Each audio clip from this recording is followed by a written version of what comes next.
Au nom du Père et du Fils et du Saint-Esprit. Amen. Le Seigneur soit avec vous.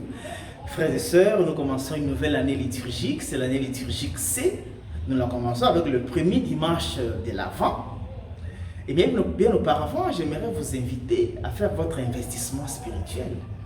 Investissez spirituellement en vous abonnant à cette chaîne de la parole de Dieu, en partageant les liens avec d'autres, mais aussi en likant. Et Dieu ne peut pas manquer de vous bénir parce que vous participez à l'évangélisation du peuple. Les textes qui nous sont proposés en méditation ce dimanche nous invitent à veiller. C'est le verbe à retenir le premier dimanche de l'Avent. Veiller pour attendre les jours du Seigneur. C'est le jour du Seigneur qui est annoncé dans la première lecture, tiré du livre du prophète Jérémie au chapitre 33, versets 14 à 16. Jérémie annonce les jours du Seigneur. Voici venir des jours, oracle du Seigneur. Je susciterai à David un germe de justice. Il va accomplir les droits et la justice dans les pays. Il annonce. Jérémie reprend en ces jours-là, donc les jours-là, les jours de l'accomplissement, les jours du Seigneur, les jours de grâce. Que le Seigneur nous aide à acquérir cette grâce-là de son jour. D'abord symboliquement les jours de Noël, mais aussi à l'eschatologie, surtout à l'eschatologie. Mais chaque jour, nous avons besoin de grâce. Et ces grâces-là ne peuvent nous atteindre que si nous nous y préparons.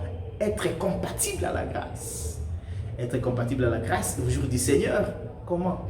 Les psaumes nous invitent à l'humilité. Psaume 24 ou 25. Enseigne-moi, Seigneur, tes chemins. Les voies du Seigneur, c'est l'amour et vérité. Les humbles se laissent instruire. Il faut être humble dans les domaines spirituels, les domaines de la foi, les domaines de la relation avec Dieu. Ne soyons pas des orgueilleux spirituels. Nous avons toujours à changer, nous avons toujours à apprendre. Nous n'avons pas encore fini de découvrir Dieu. Alors soyons humbles. Laissons notre cœur s'ouvrir aux instructions du Seigneur, qui passent aussi souvent par les autres. Et dans la deuxième lecture, tirée de la première lettre de Saint Paul, apôtre aux Thessaloniciens, au chapitre 3, verset 12, jusqu'au chapitre 4, verset 2, c'est le plus vieux document du Nouveau Testament, la première lettre aux Thessaloniciens. Paul félicite les Thessaloniciens, mais il les invite à deux choses. Premièrement, amour intense et débordant envers tous. Nous vivons souvent la discrimination. Nous ne savons pas comment aimer tout le monde. Bien que les degrés seront différents, c'est normal, mais ouvrons notre cœur à tous. Nous serons jugés par rapport à ça. Parfois on est divisé. Qu'est-ce qu'il faut? Je vais aider seulement un tel, je vais aimer seulement un tel, ma charité seulement envers un tel, je vais visiter seulement un tel. Non, Paul nous invite à nous ouvrir à tous. Parce que le Seigneur qui vient, il vient pour tout le monde, il aime tout le monde. Nous aussi faisons de même. Ouvrons notre cœur à tous. Deuxième chose à laquelle il les invite, c'est faire de nouveaux progrès. Il ne faut pas être des chrétiens qui stagnent, avoir une vie spirituelle stagnante. Une vie spirituelle qui n'évolue pas. Il faut évoluer dans la foi, faire des nouveaux progrès. Quand il dit les nouveaux progrès, c'est qu'il y a déjà des progrès. Mais il faut en faire plus. Le Seigneur nous aide à évoluer dans notre vie de foi, dans notre vie avec l'Église, dans notre relation avec Dieu. Et dans la lecture de l'Évangile, c'est Jésus qui annonce ces jours, les jours de sa venue. Il annonce des événements terrifiants. À la fin, il nous invite pour que ces jours-là ne nous trouvent pas distraits. Il nous invite à rester éveillés dans la prière. Ne pas abandonner la prière. Je dirais même il faut habiter la prière. C'est que nous demandons à Dieu.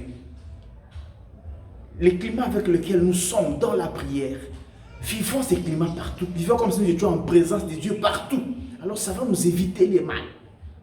Il même dit, veillez dans la prière pour que notre cœur ne s'alourdisse pas dans la beuverie, l'ivrognerie et ceci de ces mondes. Beuverie, etc. Les rencontres pour boire, les clubs des buveurs, mais aussi prioriser l'alcool. Non, il ne faut pas prioriser l'alcool. C'est vrai qu'il faut boire, mais il ne faut pas exagérer.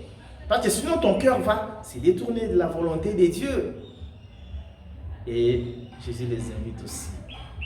Ne pas se détourner par le souci de ces mondes. Nous sommes écartelés. Ce que Dieu nous demande et ce que le monde nous propose concrètement. Et souvent nous cédons parce que ce que le monde nous propose est prêt. Nous sommes écartelés. Que le Seigneur nous aide à lui restituer nos cœurs, comme je le dis toujours. Restons éveillés. pour que le monde ne nous malmène pas, pour que le monde ne nous tire pas par les nez, ne nous laissons pas remorquer par le monde. Laissons-nous conduire par Dieu et le reste, il nous le donnera. Frère, Dieu tend de l'avant à toutes et à tous. Que Dieu Tout-Puissant vous bénisse et vous garde. Le Père, le Fils et le Saint-Esprit. Amen.